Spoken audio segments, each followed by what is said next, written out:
My name is Isabelle. I'm 30 years old, and I live between Denver and Napa Valley. That morning, the sun had barely risen over the Rockies when my phone buzzed with a short message from my mother. 8 words, clean and cold.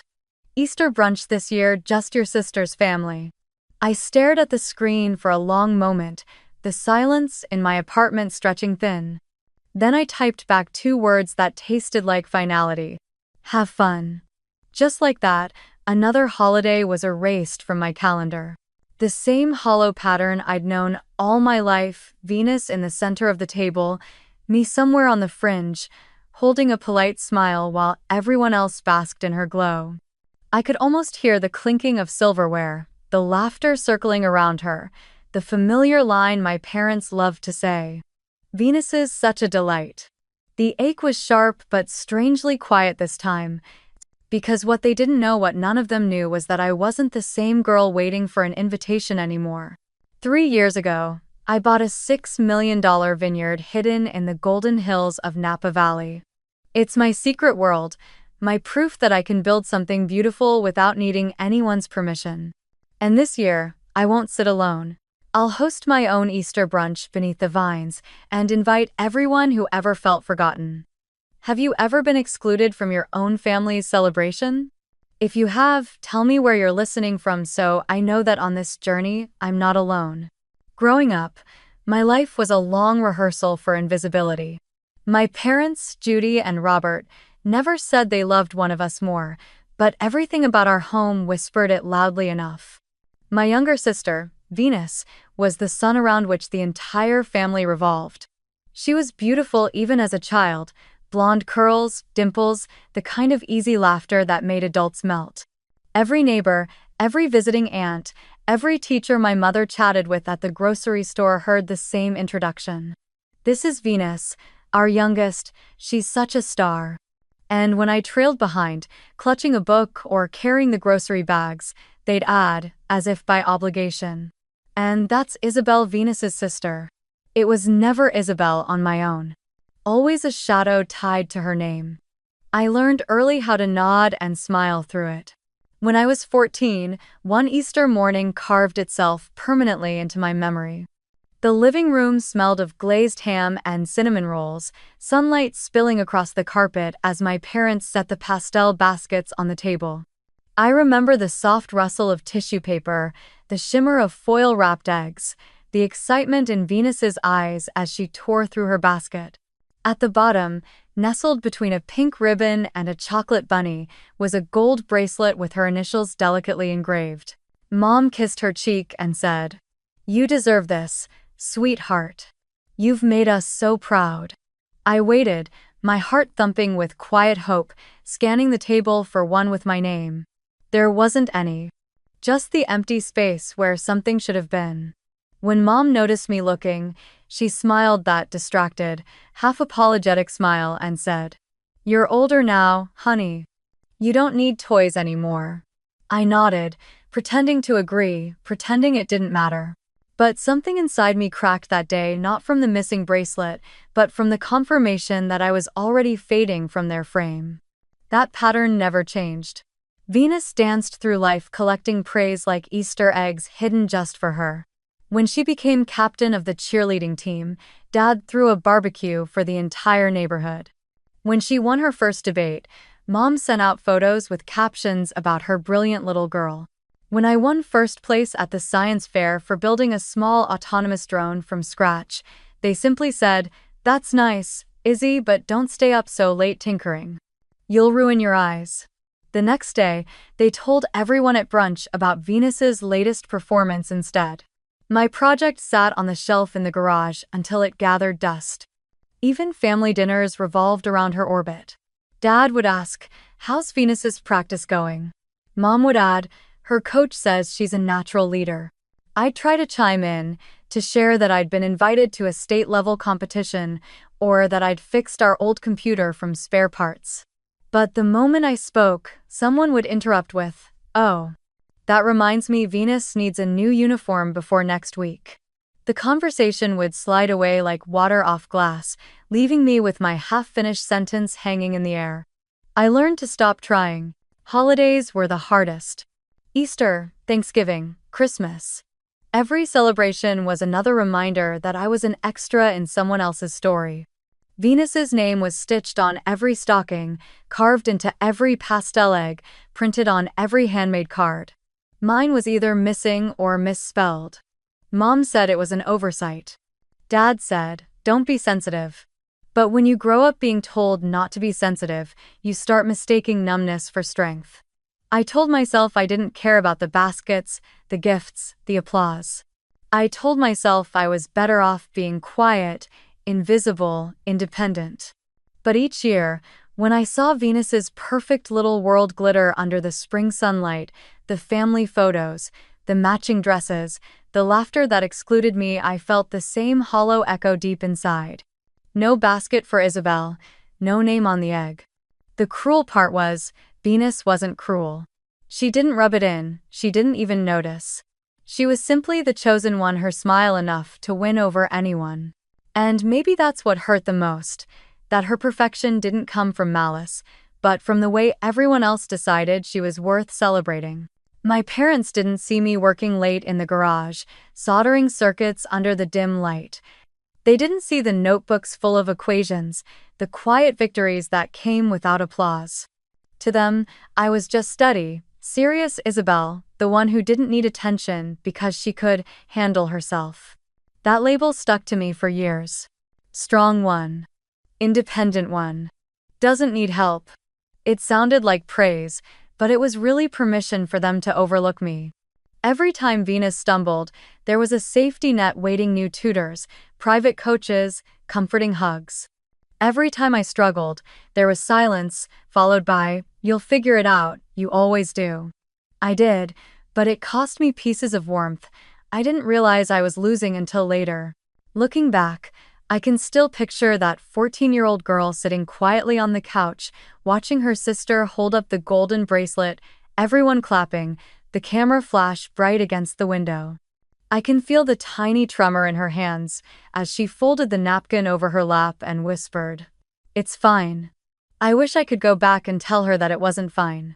That the missing basket wasn't just about a forgotten gift, it was the beginning of a pattern, one that would teach her to shrink so others could shine.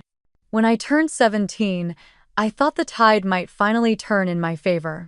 The day the thick envelope from Stanford arrived, I ran into the living room with it still trembling in my hands, my heart pounding so hard I could barely speak. "I got in," I whispered, my voice breaking into a laugh, half shock, half joy. Dad looked up from the newspaper, squinting as though I had interrupted something trivial. "Stanford?" he said after a pause. "That's so far away. Are you sure that's a good idea?"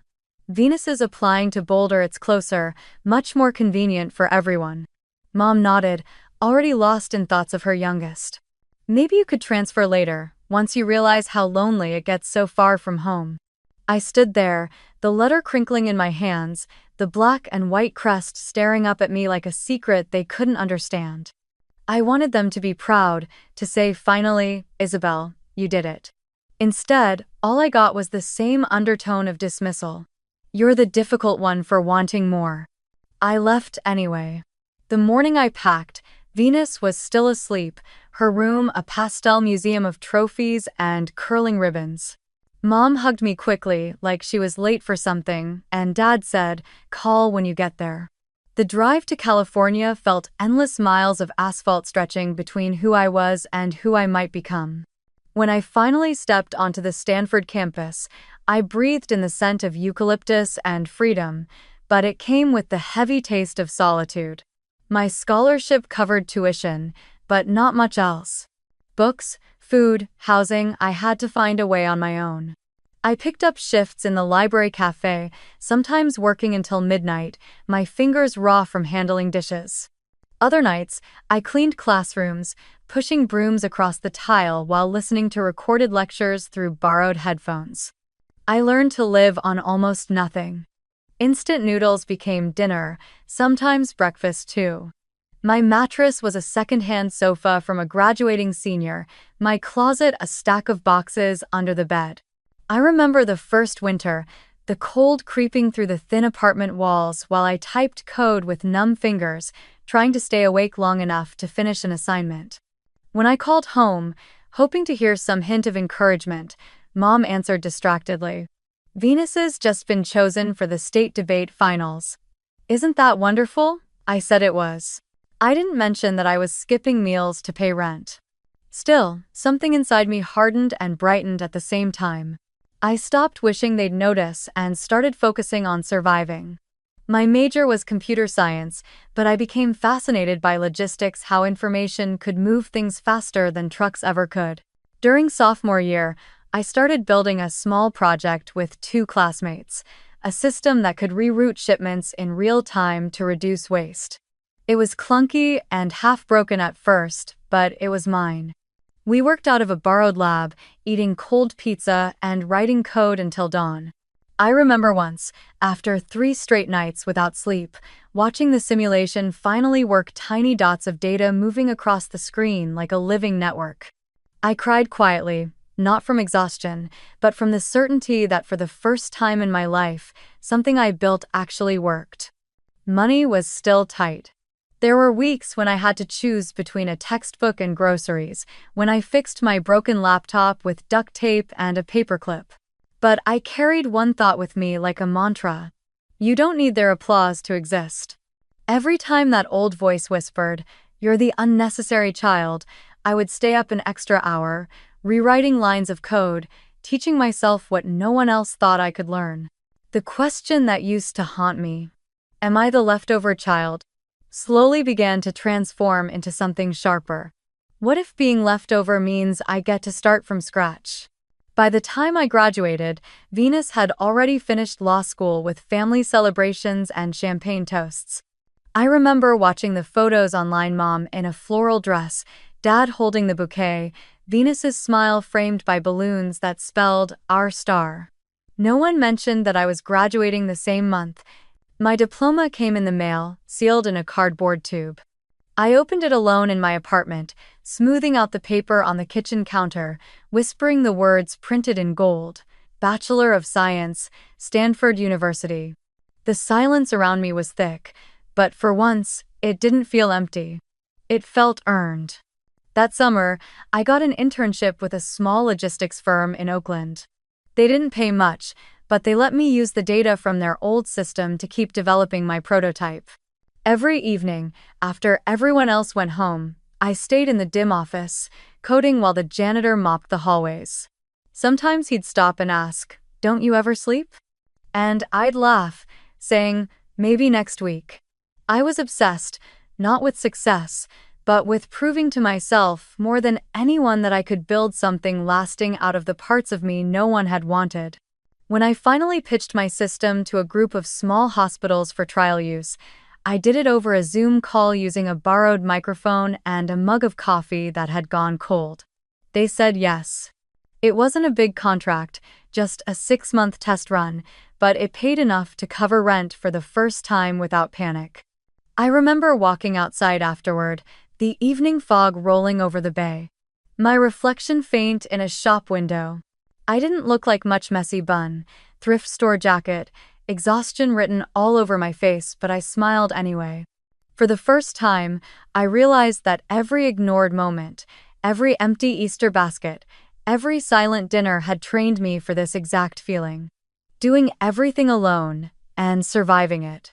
There were still nights when loneliness came like a storm, whispering that I was building all this for no one, that no matter what I achieved, my family would never see me. But another voice, small and firm, would answer, "Maybe that's the point. Maybe this isn't about being seen, it's about becoming real." By the time I turned 23, that quiet determination had become my armor. I stopped waiting for validation and started writing my own story, line by line, mile by mile, paycheck by paycheck. Every decision, every sleepless night over a glowing screen was a brick in the foundation of something they couldn't erase. And though I didn't know it yet, all those nights spent coding alone under the flicker of fluorescent light were planting the first seeds of a future far from their table. A vineyard, bathed in sunlight, waiting to bloom.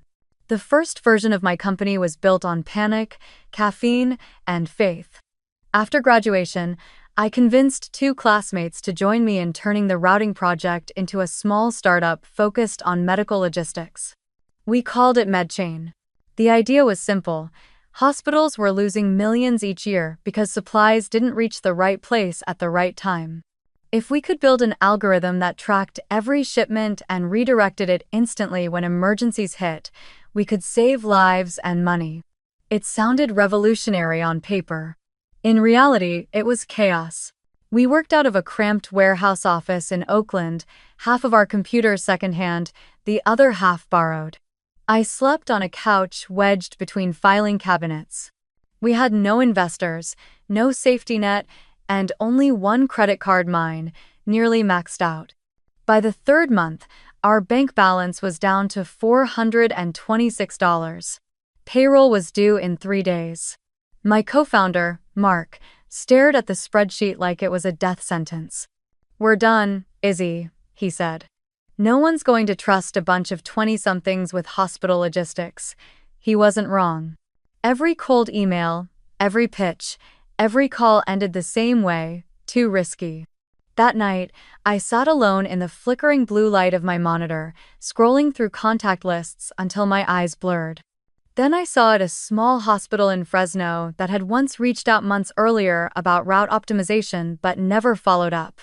On impulse, I wrote, "Give us 1 week, no charge.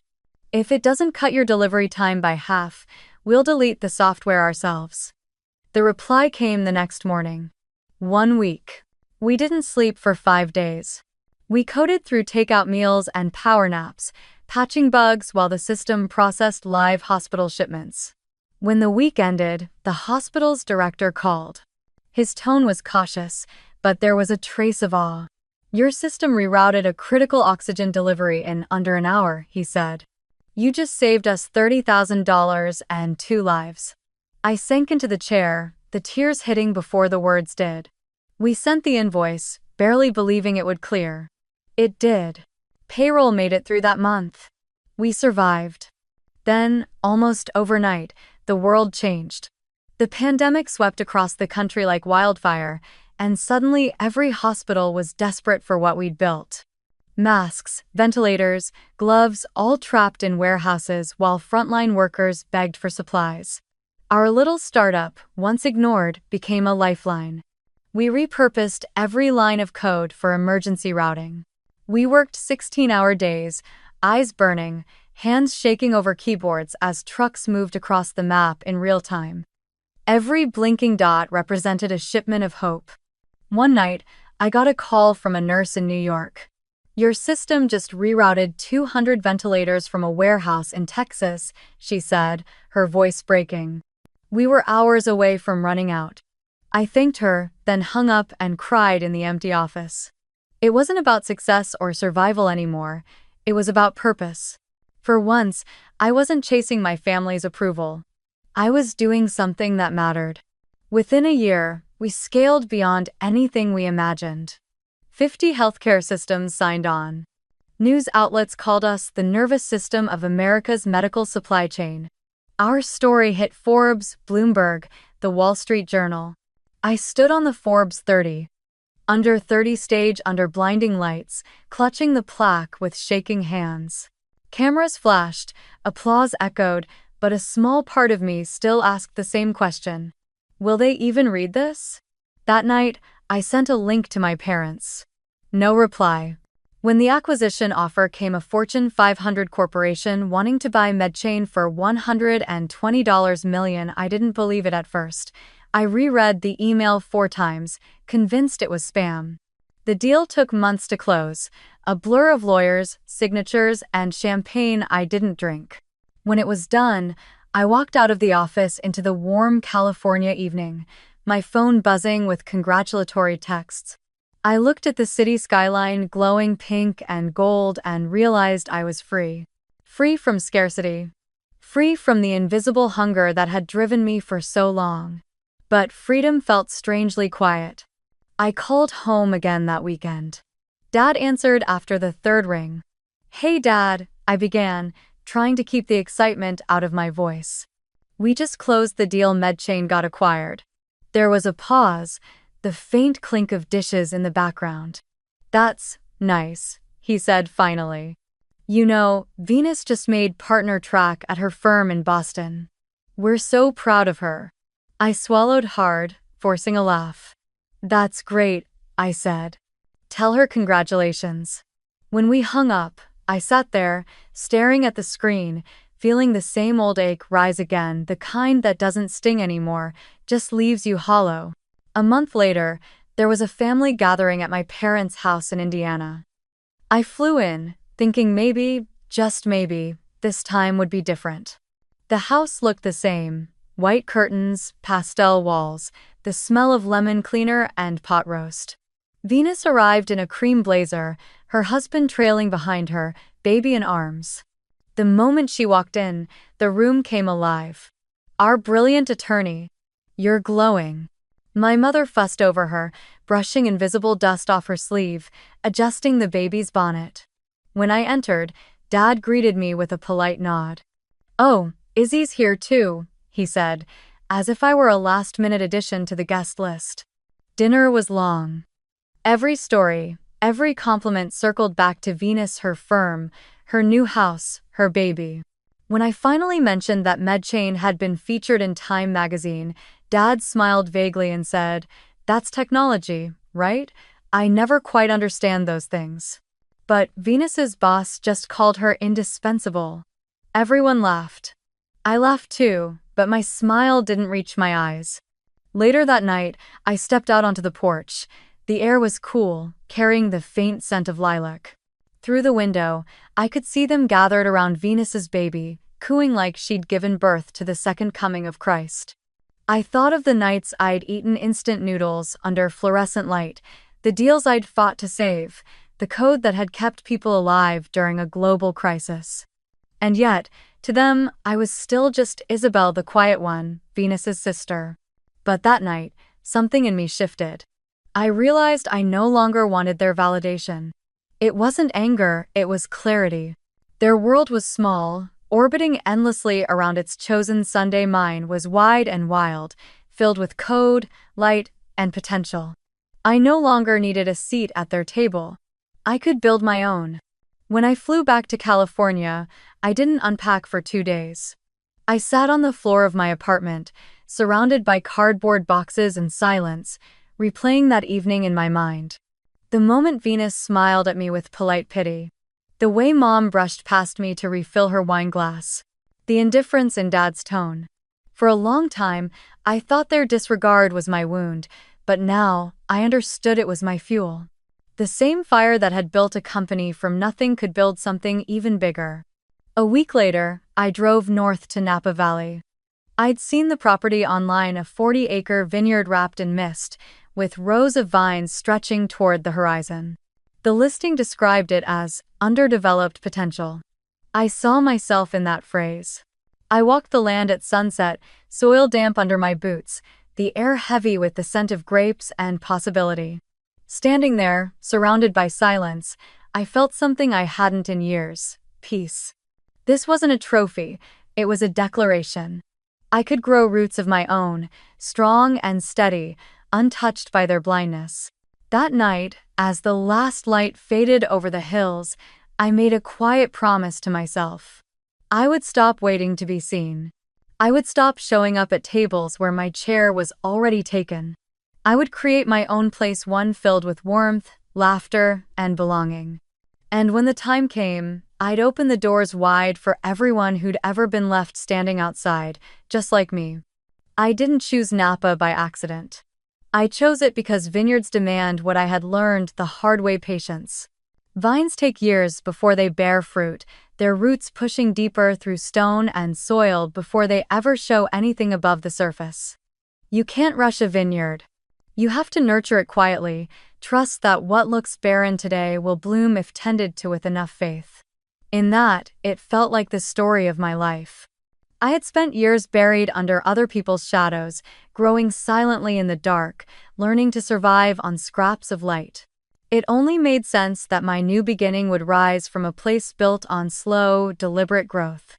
The property was 45 acres of rolling hills just outside Street Helena, old farmland owned by a family relocating to Europe.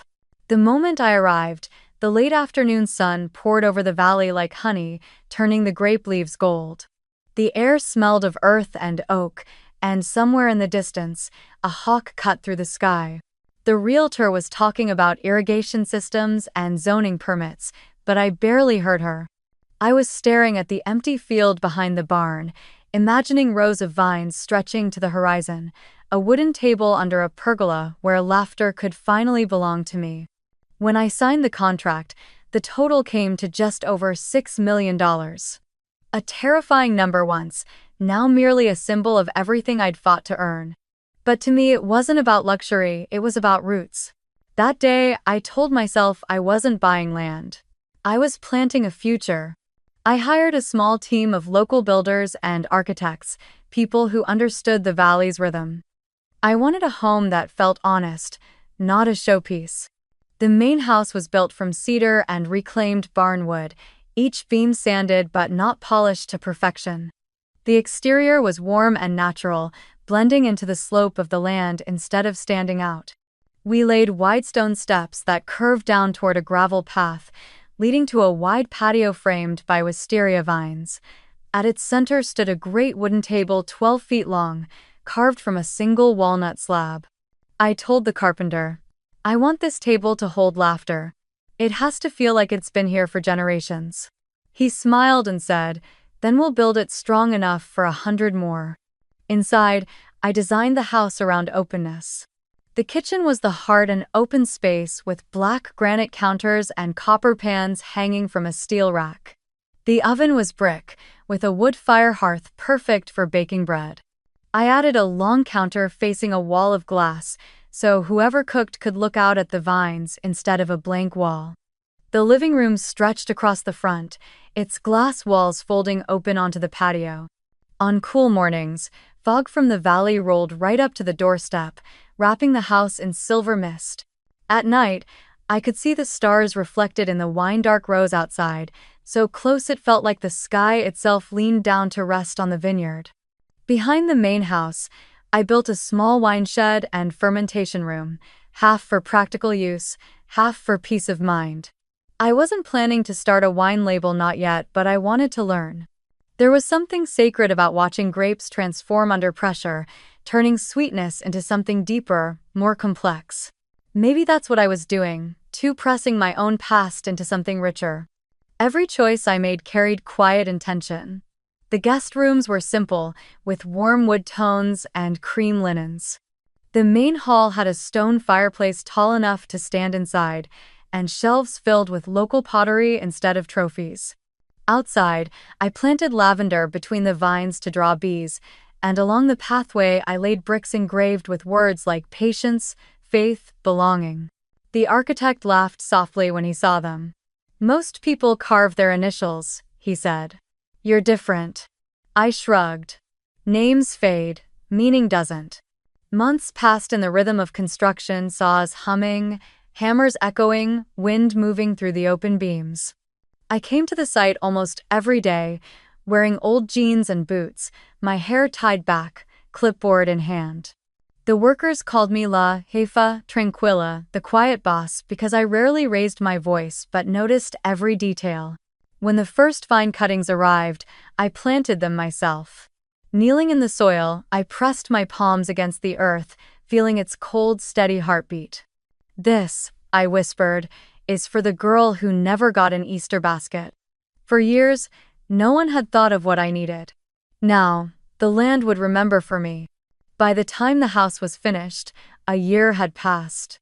The vines had begun to take shape, tender shoots curling around the wires, leaves catching the light like tiny hands reaching upward.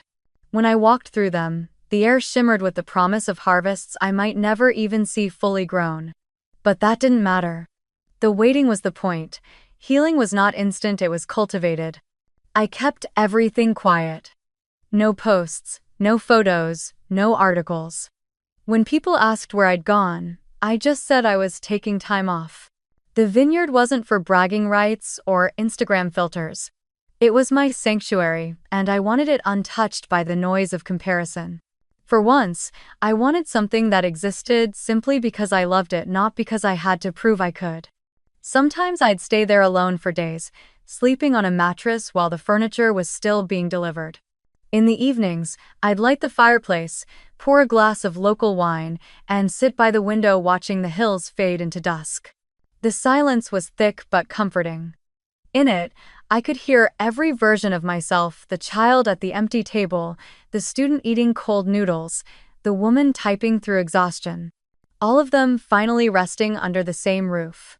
I think that's why I never told my parents or Venus about the vineyard. They would have twisted it into something else. She just got lucky. She's trying to show off. Or worse, they would have claimed part of it, the way they claimed every story that should have been mine. I wanted this place to exist beyond their reach. Let them think I was still in Denver, still working, still quietly orbiting around their perfect daughter. Meanwhile, I was building something entirely my own. Each time I visited Napa after that, I brought something small to add: a rug woven by a local artisan, a hand-carved olive bowl, a single photograph of me and the team from the early MedChain days. Slowly, the house began to feel alive, its rooms breathing with memory. On the porch, I hung a wind chime made from recycled wine bottles, each one painted a different shade of blue. When the wind passed through, it sang a strange, glassy tune, melancholy and hopeful all at once. On the last day of construction, when the workers finally packed up their tools, I walked alone through every room, touching the tables, the doors, the window frames. The afternoon sun was pouring in, pooling golden light on the floorboards. I stood in the kitchen, facing the long counter that overlooked the valley, and realized something profound. For years, I had been chasing the idea of being seen by my parents, by Venus, by anyone. But standing there, surrounded by walls I had built, I understood that I didn't need to be seen. I just needed to exist fully. That night, I took a bottle of simple Merlot, stepped outside, and sat beneath the pergola. The vines rustled softly around me, still too young to bear fruit, but alive all the same. I raised the glass to the quiet hills and whispered, "To growth, to patience, to the little girl who never had her name on an egg." The sky dimmed into violet, and for the first time in my life, the silence didn't feel empty. It felt earned. The message arrived on a quiet Thursday morning, just as the first light spilled across the vines. I was standing by the kitchen window of the Napa house, stirring sugar into my coffee, when my phone buzzed. The sender's name, Mom, glowed faintly on the screen. For a moment, I felt something soft, almost hopeful. Maybe this year would be different. Maybe, after everything, she wanted to reconnect. But when I opened the message, all it said was, "Easter brunch this year, just your sister's family, keeping it small." 8 words, wrapped in politeness, sharp enough to cut. I stared at the screen, watching the steam from my mug fade, my heartbeat slowing into that old, familiar ache. It was the same pattern I'd known since childhood: Venus at the center, everyone else rearranging their lives around her orbit. I could almost picture it: the pastel tablecloths, the gold cutlery, my mother cooing over Venus's baby while my father poured another glass of champagne, all under the illusion of family. The same table that never had a chair for me. I put the mug down slowly, the spoon clinking against the ceramic. I didn't cry, I didn't even feel angry. Just a strange calm settling in, the kind that comes after years of repetition. Still, something in me wanted to know the truth, whether it was just me who'd been erased again, or if this time they'd decided to shrink the circle even tighter. I picked up the phone and scrolled through my contacts until I reached Rachel, my cousin. She was Aunt Marianne's daughter, one of the few relatives who had always been kind to me without pretense. I hadn't seen her in months, but her honesty had never failed me. I pressed call 1. She answered after 2 rings, her voice warm but surprised. "Izzy, everything okay?" I hesitated for a moment, then asked, "Rachel, did you get an invitation from my parents for Easter brunch?" There was a pause on the other end, a silence heavy enough to give me the answer before she spoke. Then she laughed, not cruelly, but bitterly. Nope. Not just me, Mom didn't either. Grandma called earlier, furious. Apparently, your parents said they're keeping it immediate family only. Meaning Venus, her husband, and their baby. That's it. I felt my chest tighten, though the air around me was perfectly still. Not even Grandma? I asked quietly. Not even Grandma, she confirmed. She said it's the first time in 30 years she's been left out of Easter. She told me she hung up before she said something she'd regret. For a moment, all I could hear was the faint hum of wind moving through the vines outside. The absurdity of it hit me slowly, then completely the image of my parents, deliberately excluding not just me but everyone else, all to make sure Venus's family had the spotlight alone. This wasn't a small brunch, it was a coronation. A shrine built around their golden child, and everyone else had been written out of the story. I sank into the chair by the window, staring at the sunlight dripping across the kitchen tiles. Something inside me shifted, not a break, but a click, like a key turning in a long-locked door. I realized then that I was done trying to fit into a version of family that kept shrinking until it only held one name. I thought of Grandma, sitting alone in her house with her tea gone cold. I thought of Rachel's little boys, who'd been looking forward to their Easter egg hunt. And I thought of all the years I'd spent trying to prove I was worthy of a chair at a table that was never meant for me. No. I said quietly into the phone, more to myself than to Rachel. Not this year. What do you mean? She asked. I looked out the window, across the valley, where the rows of vines shimmered like threads of gold under the late morning Sunday. I said slowly, if that table doesn't have room for us, I'll build a new one. There was silence for a moment, then Rachel's soft laugh, the kind that comes from relief more than amusement. You're serious, aren't you? Completely, I said. I have a place big enough for everyone. A vineyard in Napa. The house is ready. We'll have Easter here, our own brunch, our own egg hunt, our own laughter. No hierarchy, no exclusions. She let out a low whistle. You've been hiding a vineyard from us? I smiled, though she couldn't see it. I've been hiding peace. Turns out, they were never looking for it.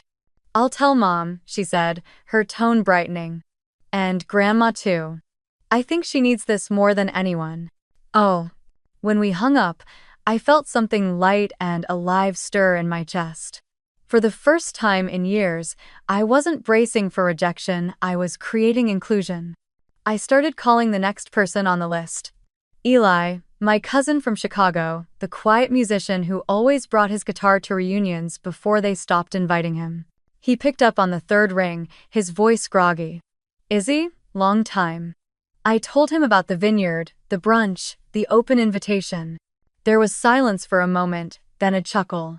A family Easter that doesn't revolve around Venus? Count me in. I'll bring the guitar, and my girlfriend's dying to escape the city anyway. You'll have live music whether you want it or not. Next was Aunt Marianne, Rachel's mother, the one who used to bake pies big enough for an army. When she heard the plan, she went quiet for a long second, and I worried the call had dropped. Then she spoke softly, her voice breaking. You have no idea how long I've waited for someone to do this. Thank you, Isabelle. Really. I could hear the tears in her voice. She promised to bring her homemade lemon tart, the recipe Grandma taught her decades ago. Uncle Ray was easier, no fuss, no questions. Just tell me what to bring, he said, his deep voice steady. Firewood, maybe? I'll haul it up from Modesto. We'll make sure your fireplace never dies down. Even Grandma didn't hesitate when I called. Finally, she said, her tone firm and almost amused. A table that belongs to the right people. I told her I'd arranged for her to stay in the master suite on the ground floor so she wouldn't have to climb the stairs. Perfect, she said. But only if you let me bring the chocolate eggs. I've still got the old molds your grandfather made. Abye. The calls kept going, one after another: second cousins, old uncles, a few family friends who'd long stopped showing up to the Hart family gatherings. By evening, my phone was filled with messages of surprise, excitement, even gratitude. The RSVP list had grown past 18 in just one day.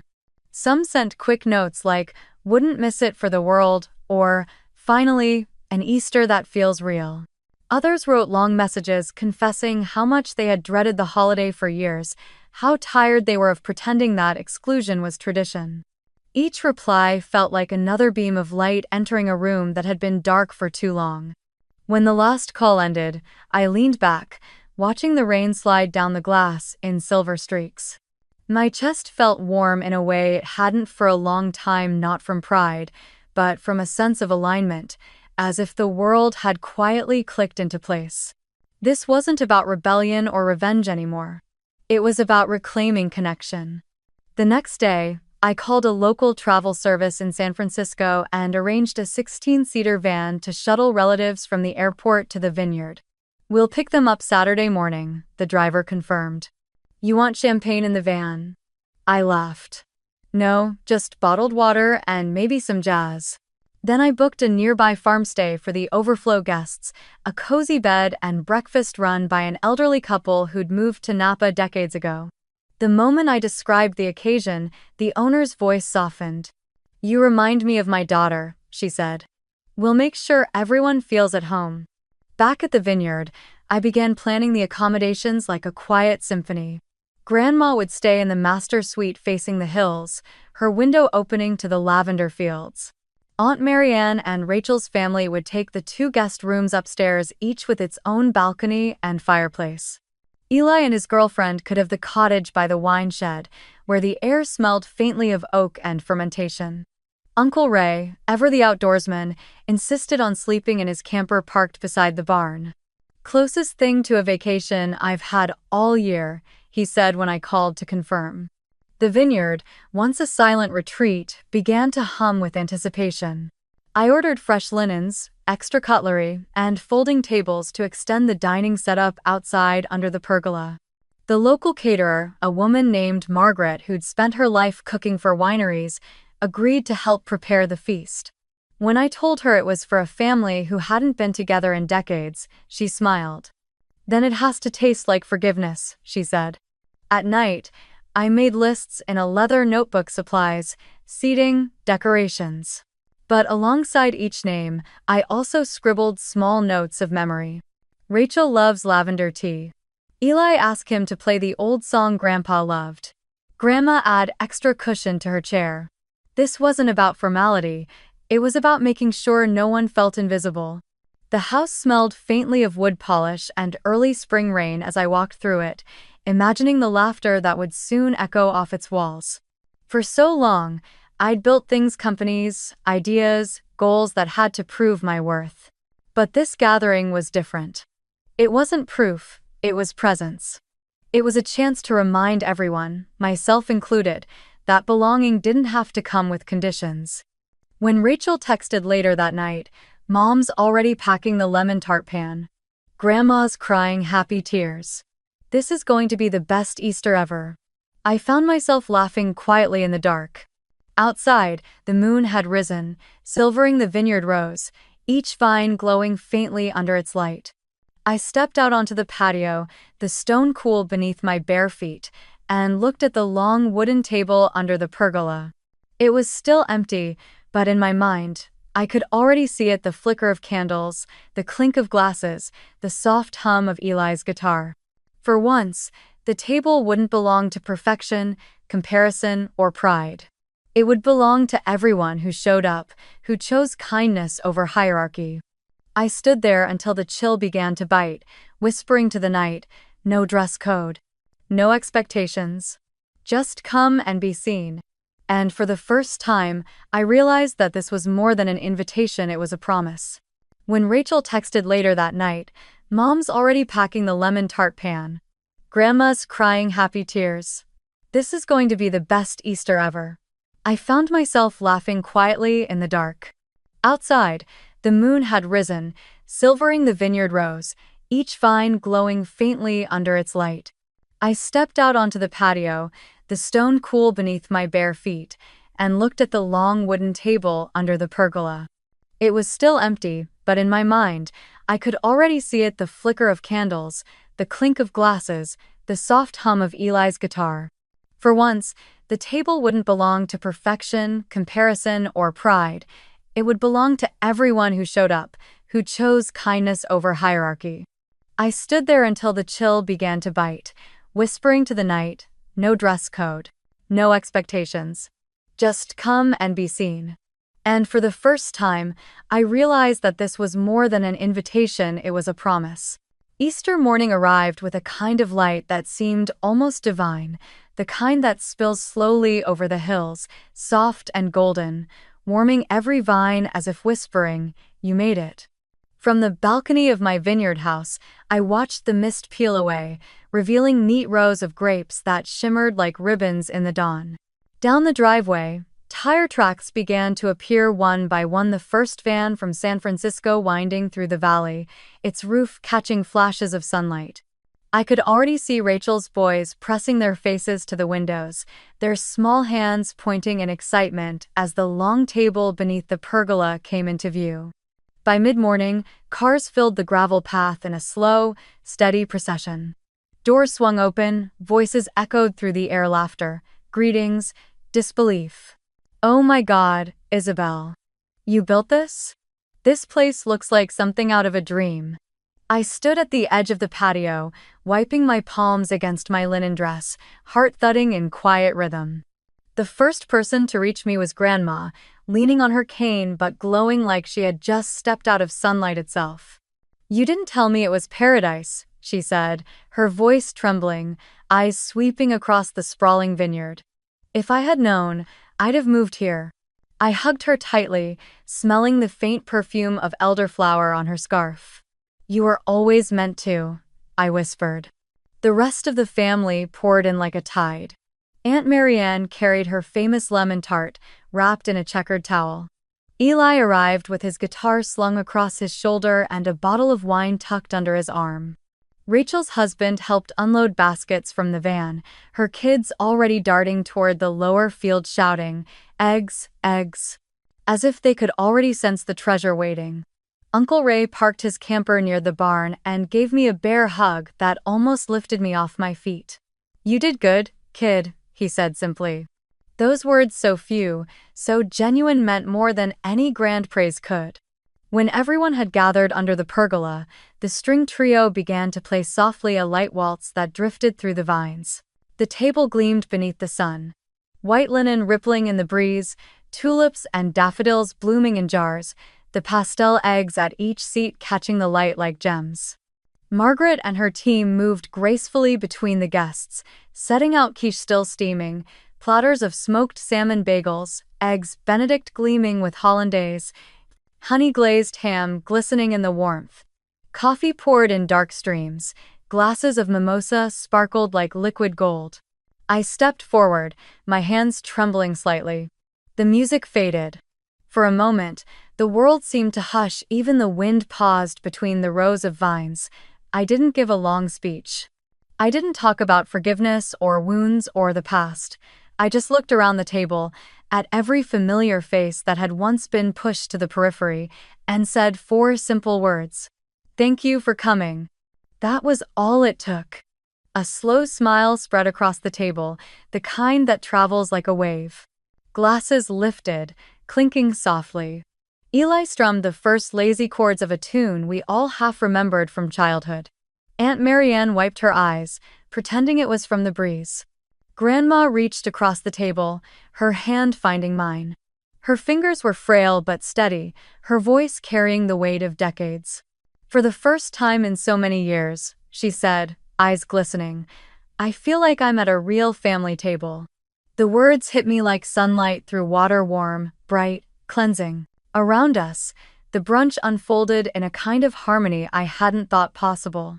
Rachel's kids giggled as they sipped strawberry juice from ceramic mugs. Uncle Ray told a story about nearly burning his truck engine during a camping trip.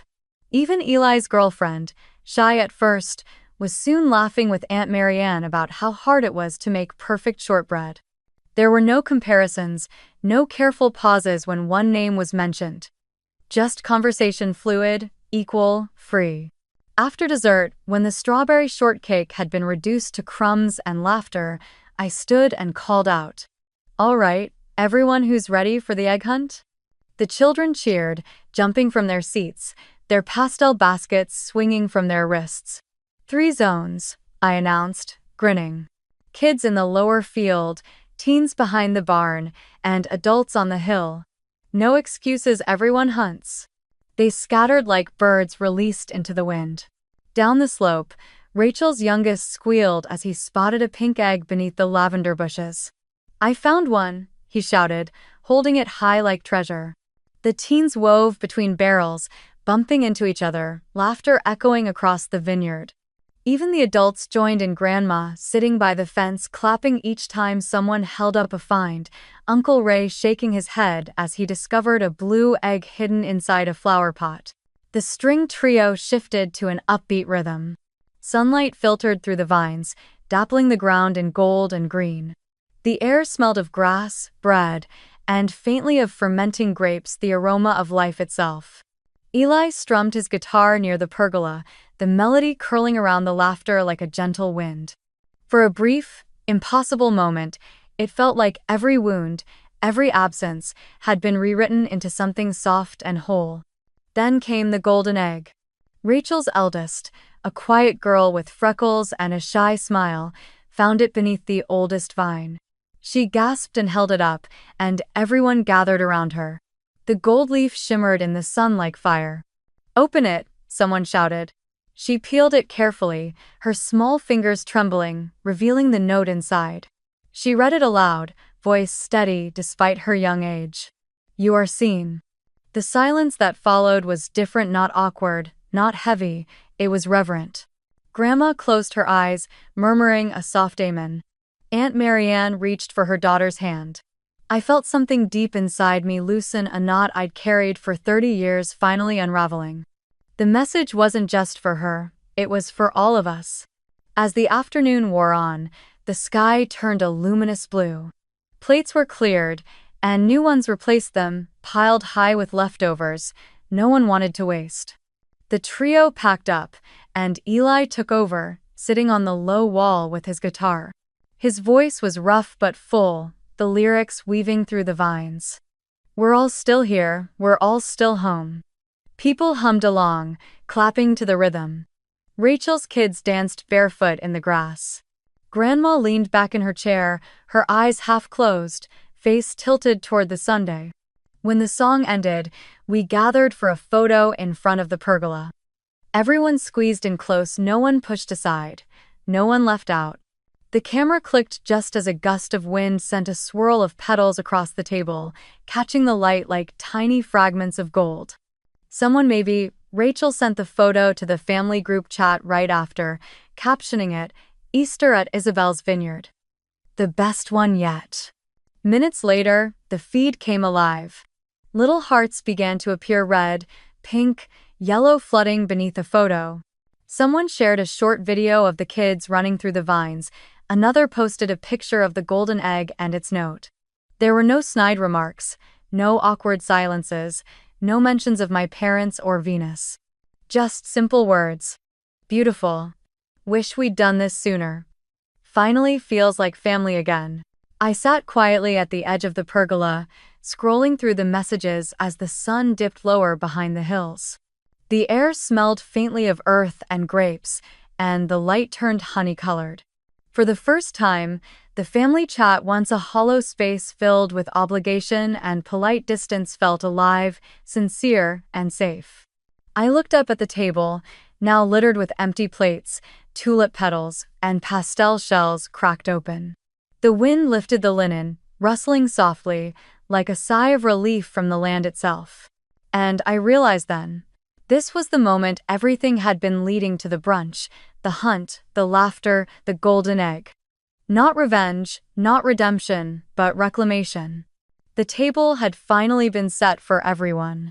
And for the first time in my life, everyone had a name.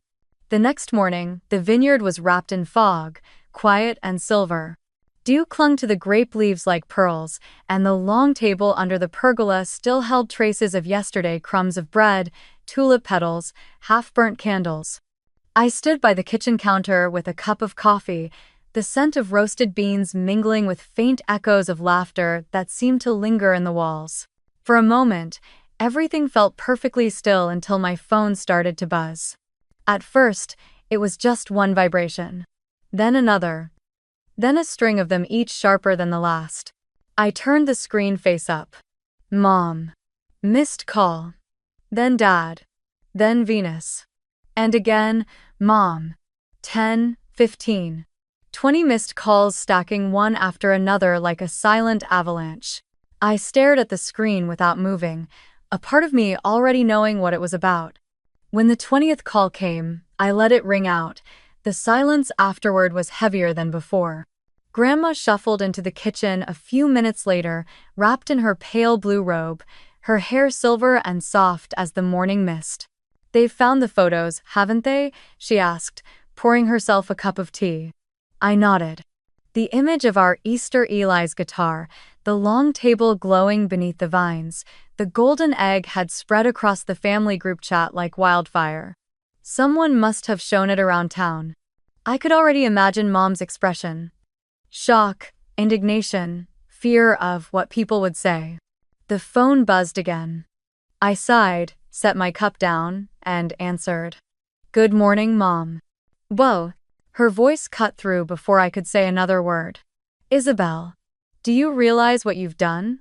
The entire town is talking about your little brunch spectacle. Pastor mentioned it in his sermon this morning. He said it's caused division in the family. And do you know how humiliating that is for us?" I exhaled slowly, steadying my tone. "Humiliating. I invited people you left out. I didn't do anything cruel. You made us look like fools," she snapped. "You knew we had planned a small gathering with Venus's family. Why would you host your own event and drag everyone else into it? Why do you always have to compete?" I glanced at Grandma, who had sat down at the table across from me, her tea steaming between her hands. Her eyes told me everything. "Put it on speaker." I pressed the button. "I'm not competing with anyone," I said quietly. "You told me, in your own message, just Venus's family this year. I only followed your words." I made another table, one that had room for everyone. There was a pause on the other end, just long enough to hear my father's sigh in the background. Then his voice joined in, calm but sharp. "You should have consulted us before doing something so public. Venus's friends saw the photos online. People are asking why she wasn't invited. It's embarrassing." "Embarrassing," Grandma repeated, her tone steady but ice-cold. "Robert, what's truly embarrassing is how long you've ignored your own daughter." The silence that followed was thick, electric. Mom tried to interject, but Grandma's voice cut through, stronger now, every word deliberate. "For 30 years, I've watched this pattern. When Isabelle was 14, you told her she was too old for an Easter basket while Venus got a bracelet and a photo in the church bulletin. When Isabelle got into Stanford, you said it was too far away.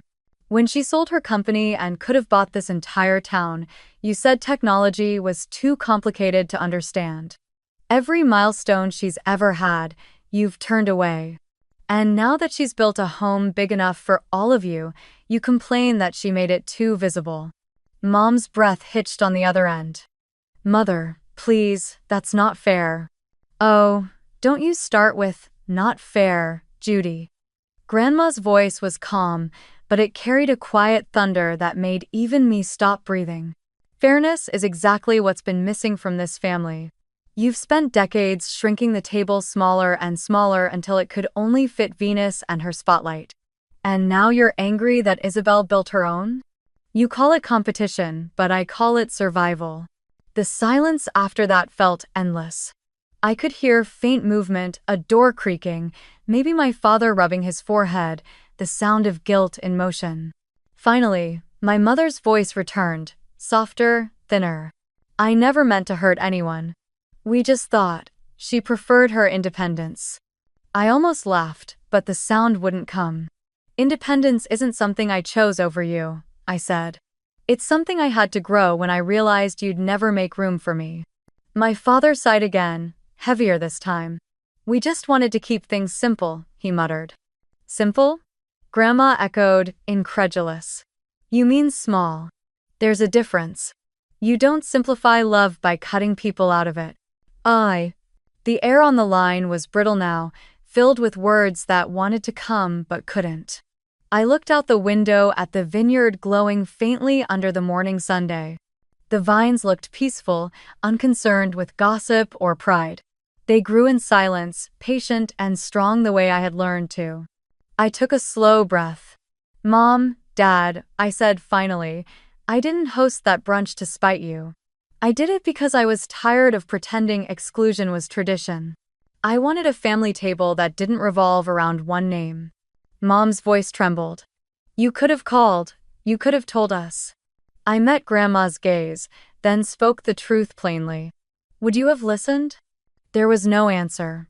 Only the faint static of a house that had nothing left to defend. After a while, I said quietly, if you want to talk to really talk, not argue or rewrite history, I'll be here. But not as the daughter begging for a seat. I've already built my table. Aggression. Then I pressed the button and ended the call. The silence afterward was immense, but it wasn't empty, it was earned. Grandma exhaled, setting her teacup down with a small clink. Well, she said softly, I think that's the first honest conversation this family's had in 20 years. I smiled faintly, leaning back in my chair. Do you think they'll ever understand? She gave a slow shrug. Maybe not today. But they'll remember the echo of what was said. And one day, when they're tired of the noise, they'll hear it clearly. Outside, the fog had begun to lift. The sunlight spilled across the vineyard, turning every drop of dew into a tiny prism of gold. My phone lay silent on the table, the screen dark, finally still. I knew more calls would come. More explanations. More attempts to rewrite what had already been lived. But this time, I didn't owe them an answer. Because some conversations aren't meant to end in agreement, only in truth. And I had finally spoken mine. A week passed before I decided to reach out. The vineyard had gone quiet again, the laughter of Easter now just a warm echo carried by the wind between the vines. The long table had been cleared, the linens washed and folded away, but traces of that day still lingered, the faint scent of bread in the kitchen, the tulip petals dried on the gravel, the sound of Eli's guitar still hanging somewhere in the rafters. The silence wasn't lonely anymore. It was full, alive. That Monday morning, as the sunlight spilled across the valley, I wrote a message that took me 3 tries to get right. Dinner here Friday. Just immediate family. I didn't dress it up. No explanations. No expectations. I wasn't inviting them to reopen wounds only to see whether they had the courage to sit down and finally listen. They arrived just before sunset. The light was turning gold over the hills when I saw their car crawling up the gravel drive. My father stepped out first, wearing his usual pressed shirt, but the confidence in his posture had softened. My mother followed, scarf wrapped tightly, her eyes avoiding mine until she reached the porch. Venus came last, her coat too formal for the countryside, her hands clutching her phone like a lifeline. For a moment, no one spoke. The air between us felt like glass, fragile, reflective, full of the things we'd never said. I opened the door. Come in, I said simply. Inside, the house glowed with candlelight. No music, no decorations, no performance, just a single wooden table set for 4. The smell of roasted vegetables and bread lingered in the air. I had prepared everything myself, a modest dinner of lemon-roasted chicken, asparagus salad, and the sourdough I had baked that morning. The plates were mismatched ceramic, the same ones I used every day. There was no centerpiece, only a row of small candles flickering quietly between us. We ate in near silence at first. The only sounds were the clink of silverware, the soft rustle of napkins, the occasional clearing of a throat. When the plates were half empty, I set my fork down and drew a long breath. "There are some things I need to say," I began. My mother looked up, startled, but said nothing. My father's eyes fixed on his plate. Venus's hand stilled over her glass. "I grew up believing Easter was for everyone," I said slowly. "But somehow, every year, it became less about family and more about Venus. The year I was 14, I didn't get a basket. You told me I was too old. But I remember sitting there, pretending I didn't care, while Venus got a bracelet and a photo with the neighbors. I smiled, but something cracked that day." My mother's lips parted as if to speak, then closed again. "When I got into Stanford, you said it was too far. You didn't say congratulations. When I was eating instant noodles in a rented room, building my company from nothing, you sent photos of Venus's new office. When I sold that company for $120 million, I brought you a gift from New York, and you said, I looked at my father. You said technology was too complicated and changed the subject to Venus's promotion." The air was so still I could hear the soft sputter of candle wax. "I'm not saying this to blame you," I continued. "I just need you to know how it felt to spend a lifetime achieving everything I could, only to be invisible in my own family. I spent years believing something was wrong with me.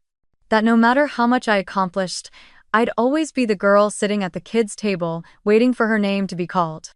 My father's hand tightened around his glass. For a long time, he didn't look up. When he finally did, his voice was quiet, stripped of its usual certainty. "Maybe I didn't see it all," he said. "I thought you were strong. Independent. I thought you didn't need what Venus needed." Mom's eyes glistened, her fingers trembling against the tablecloth. "I told myself the same," she said softly. "That you didn't want us hovering. I thought you'd outgrown needing attention. But now I realize I was wrong. I didn't give you space, I gave you absence." Her words hung between us like fragile glass. I nodded, not in forgiveness yet, but in understanding. Then I turned to Venus. She hadn't spoken once, her expression unreadable, her gaze fixed somewhere near the candles. For a moment, I thought she might stay silent until the end. But then she lifted her head. Her eyes, usually sharp, looked hollow like someone standing in the shadow of her own reflection. "I don't know what to say," she murmured. "I didn't realize what it cost you, for me to be their favorite. I thought that's just how things were." She gave a small nod, almost imperceptible. "I'm sorry." The apology wasn't perfect, but it was real. I took a slow breath and said quietly, "I didn't invite you here to settle scores. I invited you because I needed to speak those words out loud. And because I wanted you to see that I've already moved on." They all looked at me then, waiting. "I've built my own table now," I said. "It's open to anyone who wants to come, not to take, not to perform, but to be real. If you ever want to be part of that, there's always a seat. But I won't chase anyone to fill it." For a long moment, no one spoke. The candles flickered, their flames bending toward one another like small, trembling hearts. My father gave a quiet nod. My mother reached out across the table, not to take my hand, but to touch the wood in front of her like acknowledging something sacred. Venus looked down, her face unreadable, but her eyes glimmered with something close to surrender. When dinner ended, I walked them out to the porch. The sky had turned a deep violet, the last light spilling over the vineyards in streaks of pink and gold.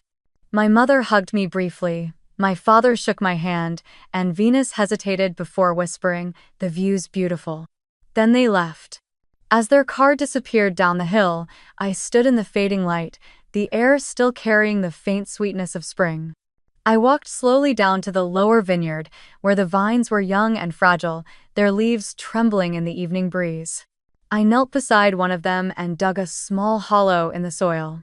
From my pocket, I took out a single golden egg one I had kept aside from the Easter hunt. Its surface gleamed softly under the twilight. I placed it gently beneath the vine and whispered, "For the girl who waited." Then I covered it with soil and pressed my hand over it, as if sealing a promise. The wind moved through the rows, carrying the scent of earth and new life. Above me, The first stars began to appear quiet, unassuming, yet unshakably present. I rose, brushed the dirt from my palms, and turned back toward the house. The candles in the window flickered faintly, their light reaching out like an invitation. In that moment, I realized healing doesn't arrive in applause or grand gestures. It arrives in small, steady breaths in the silence after truth is spoken, in the space you make for peace. I no longer needed their approval, nor their praise. I had built something stronger, a place where love wasn't conditional, where every name had a seat. If you've ever been excluded, if you've ever waited for someone to notice you, remember this. You don't need anyone to hand you a chair. You can build the entire table yourself. And if you're listening now, tell me, where are you tuning in from? Because somewhere out there, someone like you is doing the same thing, planting their own vineyard, carving their own space, and whispering to the part of themselves that once waited too long. You are seen.